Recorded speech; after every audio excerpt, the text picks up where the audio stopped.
and we'll learn all about them with a Spellvenger hunt. Okay, I know, of course, that Twilight is saying, Spellvenger hunt, as in a combination of spell and scavenger hunt. However, the first time I watched this, that is not what I heard. That V is not very well enunciated, and it sounded like an M to me, so I could have sworn she was saying Spellminger hunt. I cannot unhear it, that is just what it sounds like in my head now, and anytime anyone mentions it, all I can think about is the students running around the friendship school looking for big, hairy, magical vaginas. And now it's in your head, too. If I must suffer, you will all suffer with me. That is kind of the theme of this channel, I think. Anyway, here we go.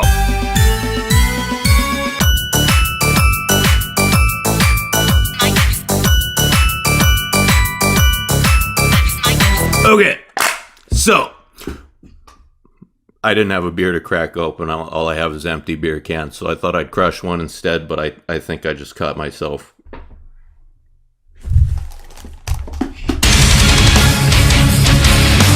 Okay, I got more beer. So, we're learning some friendship, and Twice like, alright guys, listen up. We're gonna have a Spellminger hunt. Is that a pony thing? Anyway, I'm gonna split you into pairs, and you're gonna go find some minges.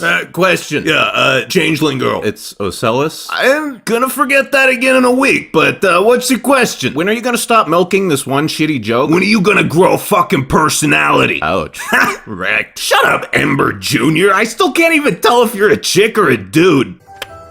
Oh yeah, also, I haven't done the episode where Spike gets his wings yet, so if you're one of those types out there who don't really watch the show anymore and just get your updates from fan content, then yeah, that happened. It's episode 11. You should definitely go watch it and then fucking hang yourself. Anyway, Twice like, alright you two, Gallus and Gabby 2.0, you're the first team. What's the problem? I think they'll make a good pair. No, I see how it is. You know, just, we both look like bird things, right? Just throw all the beak fags together and shuffle them out of the building. Why pony racist? Okay, everybody back the fuck up. I am not a... So, Twilight gets a booty call and the gals are like, great fucking job, Twi. You just had to say something stupid. Now the entire teaching staff has to go to sensitivity training. I'm not a racist. I swear, nobody even let me explain. Twilight, just play along and take it up the ass before this gets on the internet and we all lose our fucking jobs. Anyway, Purple has to leave someone in charge while she goes away for a little re-education and oh my stars. Look who it is. And Gloomy's like, dude, I'm flat out telling you this is a terrible idea and I will fuck it up. But Twiggy's all, You're the perfect choice. You're a good leader and an expert in friendship. nothing you just said is true. Now, Starlight, what do I always tell you about being confident in yourself? That it doesn't matter if I am or not, because you could still charge me for all the crimes I committed, so I'm your bitch forever, just like Spike. Exactly, now fucking do it, you ungrateful slut. Don't worry, Starlight, free will is overrated. So, at this point, I'm thinking like, sweet, time for a nice help and a good old glim glam shenanigans with some Spike on the side. I like these two together. Spike doesn't have the sort of little brother manservant relationship to Glimmer that he does with Twi and the rest of the gals because they're both butt slaves. They treat each other like equals, and if anything, Spike gets to be the advisor for once. Surely, this will be a contender for my favorite episode of the season. What could possibly go wrong? No fun allowed. Never mind. You know, Discord's role in this show is meta as fuck for me. He doesn't just show up and ruin the pony's day, he shows up and ruins my day. I don't have very many good days, alright? I look forward to this shit. This is what keeps me going throughout the week.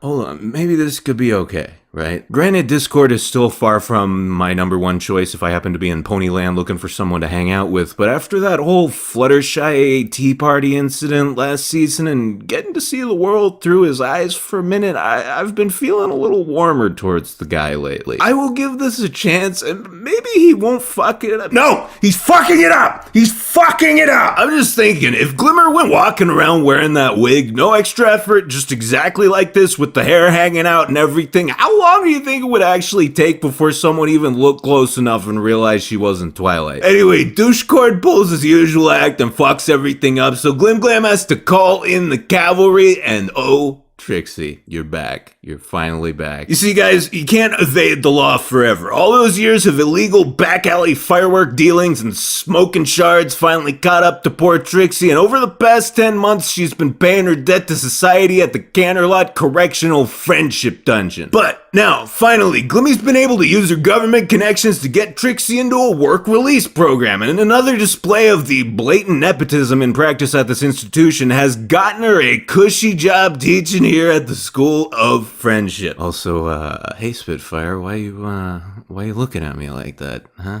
Sorry, sweetie, I could never date you. I mean, you seem like a really cool chick, but you got that, like, annoying, raspy, gargly voice, and you're always yelling. I can't stand people like that. And so we finally get our first Trixie scene of the season, but surprise, Charlie Chucklefuck shows up and ruins it, and Trixie's like, hey, get the banana out of here, it's going straight up your ass, no magic, no lube. Hey, as long as we can take turns, I'll even set it to vibrate. No fruit in my class.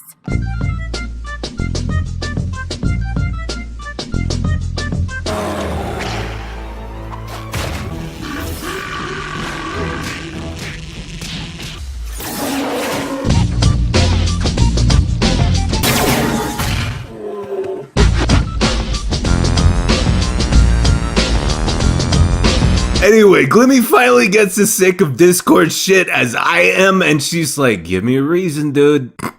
You're gay.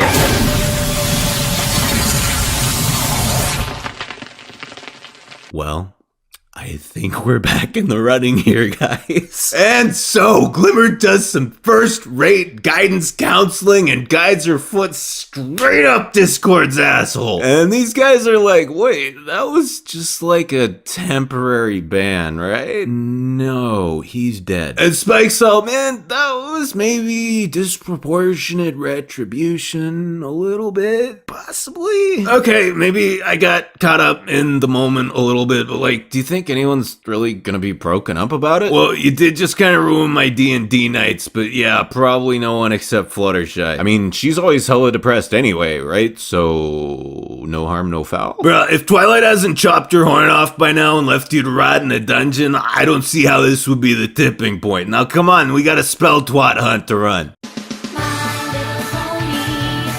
Yeah, I wish. Anyway, despite being completely and utterly 100% justified in murdering Discord, Glimmy, for some inconceivable reason, feels like a dick about it, and so Discord's restless spirit latches onto her emotional vulnerability and returns from beyond the grave to torment the faculty and students of the Friendship School. And she's all, fine, you can be alive again if it's such a big deal. Jesus Christ. Thanks, most people prefer to exist, even I know that. Listen, man, I'm sorry, okay? I finally understand why you're acting like this, and, you know, the obvious answer is, fuck you, it doesn't matter. Yeah, it does! That's the whole lesson of the fucking thing! No, the real lesson is that I'm a fucking idiot for ever getting mad in the first place. I've known you long enough to understand what your life is like, and you're a lonely, insecure, pitiable person. All this bullshit you constantly pull is like the screeching of a neglected child so starved for attention that he doesn't even care if that attention is a beating. At least it's proof he exists. Lacking empathy towards something that pathetic makes you equally pathetic. And at this point, anyone who still has a massive hate boner for you is just as petty and childish as you are. Like the guy who made this video? Exactly. Fuck that guy.